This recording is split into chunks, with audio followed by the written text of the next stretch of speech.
Hi everyone! Bangs Velasco here. And for today's video, mag-aayos tayo. Let's jump right in sa ating favorite na cushion.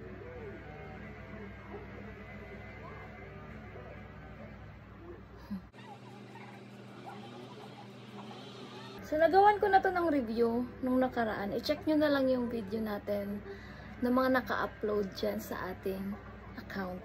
Hindi siya masyadong nabiblend ng maayos itong sponge na to, kaya kuha tayo ng ibang product. So, pinadalhan tayo dito ng bagong beauty items na magagamit natin dito sa tutorial na ito, and eto na siya. Hindi ko pa siya na-open. Ayan. Sarang! Another item from Sinyan Beauty Tools. Thank you, seller, sa pagpadala nitong napakagandang beauty tools na ito. Magagamit ko talaga to dito sa ating mga tutorials dahil making beautiful is our love language. Open na natin yung kanyang plastic.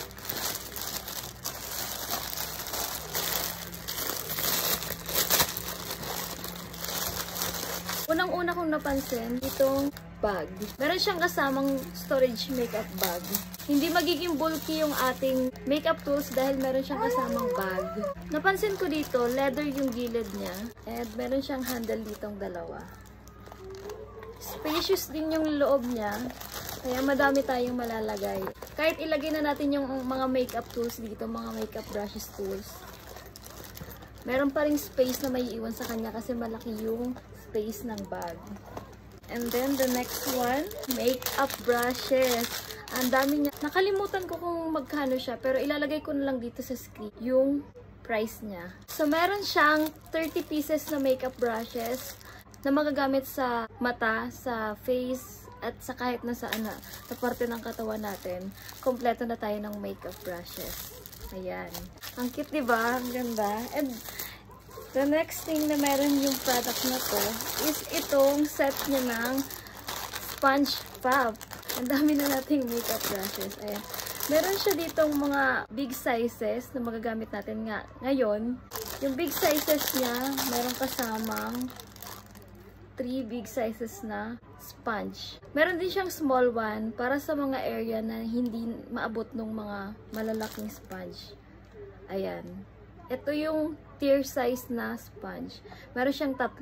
And dito naman, meron din siyang 2 sobrang laking powder sponge. Ayan. Ano ba yan? Pang ganyan. Anyways, hindi ko pa siya na-try. Pero nakalagay dito sa label niya na clean sponge. So, ibig sabihin, siguro pang finishing siya.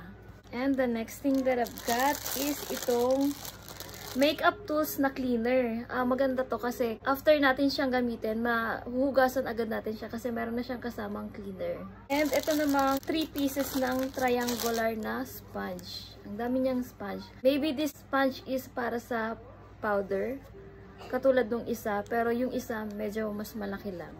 And itong maliliit na flat sponge. Meron siyang kasamang 3 heart shape na sponge. Ang cute, ang liliit. Meron din siyang kasamang tier size na maliliit na size na 3. And the last thing is itong headband. Baby pink na headband. Tamang-tama siya actually ngayon sa outfit ko. Meron din siyang kasamang wristband na magagamit natin in the future. Try natin tong cute na headband. Maganda yung fitting niya. Habang naghihilamos or gumagawa ng skincare, malalak niya talaga yung buhok ko from going out sa aking face. Ayan o. Diba? Baby pink. Saktong-sakto sa outfit natin na pink. Ano ba? Pag nagme-makeup ba, kailangan talaga may kasamang wristband. Anyways, hindi ko muna siya gagamitin ngayon. Gamitin natin siya some other time na kailangan natin ng wristband.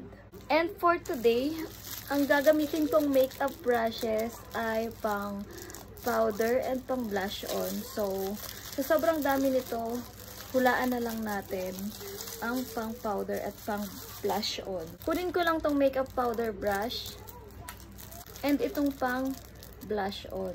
So, yung iba, hindi ko pa siya magagamit today. Next time, matatry natin tong lahat ng to. So, sobrang gaganda ng makeup brushes niya. Parang ayaw ko siyang buksan. Ang ganda niya talaga as in. Diba? Ayan o. Nakikita niyo ba? Anyways, move na tayo sa ating agenda for today's video. Ilalagay ko lang siya dito sa kanyang storage makeup bag full. And continue na natin yung ating paglagay ng foundation. Itong big size ang gagamitin ko.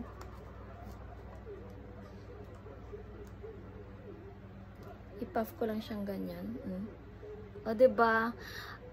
Alam nyo ba guys, ang maganda kasi dito sa tear size na sponge, mas nabiblend niya yung foundation. Mas nabiblend niya through this sponge.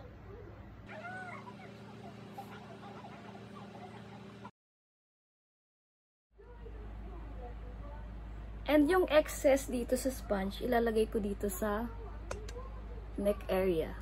I think na-blend ko na din naman siya ng maayos. Konti na lang dito sa may neck area. Hindi kasi pantay ngayon yung skin ko. As you can see, meron siyang sunburn. Kasi last time, pumunta kami ng beach and na-expose talaga yung skin ko sa araw. Kaya hindi pantay yung ating kulay.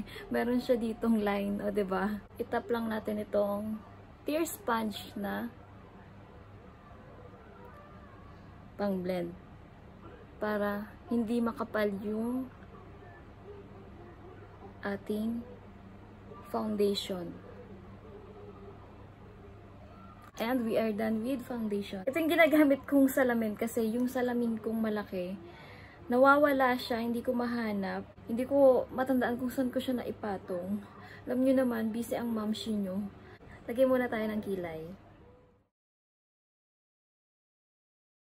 Gamitin natin tong eyebrow blending brush ng Sinyang Beauty Tools. Ito ang gagamitin ko. And i-blend natin tong aking kilay.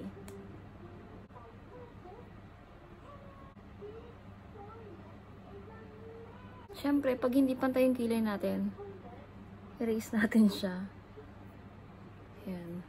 And kapag may kulang, add ulit natin siya ng another layer. Okay na tong kilay ko. Let's move on sa aking blush on. And gagamitin natin tong blush on brush.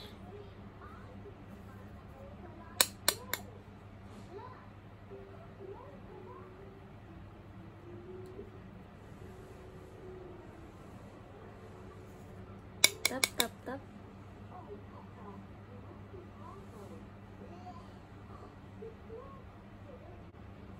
Diba?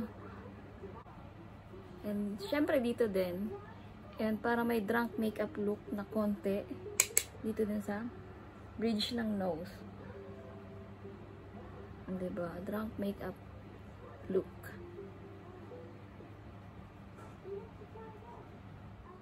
Okay na yung blush on ko.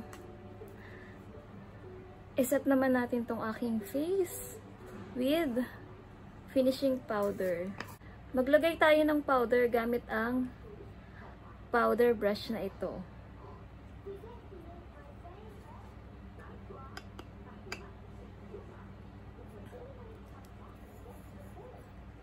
Tap ng excess.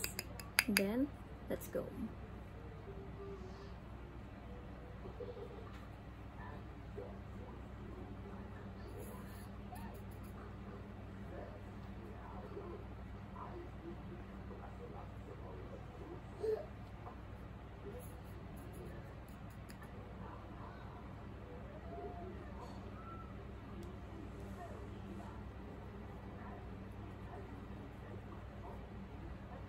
Ayan, nakakaganda talaga yung mga makeup brushes. Kita nyo ba? O, diba? Mas pinapadali niya yung buhay nating mga makeup artist ko, no? Cheres, makeup artist, hindi. Nating mga nanay na nag-explore dito sa pagme-makeup, diba? Pinapadali niya yung buhay natin bilang isang beginners dito sa pagme-makeup. Ayan, nakakaganda talaga. Lahat. Ang ganda ko talaga. Joke lang. And then, tapos na tayo maglagay ng ating finishing powder. Siyempre, kumpletuhin natin yung ating look with some kissable lips.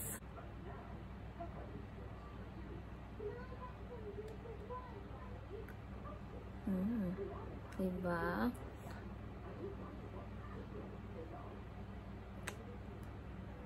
And done! Ayan, we are done with our look.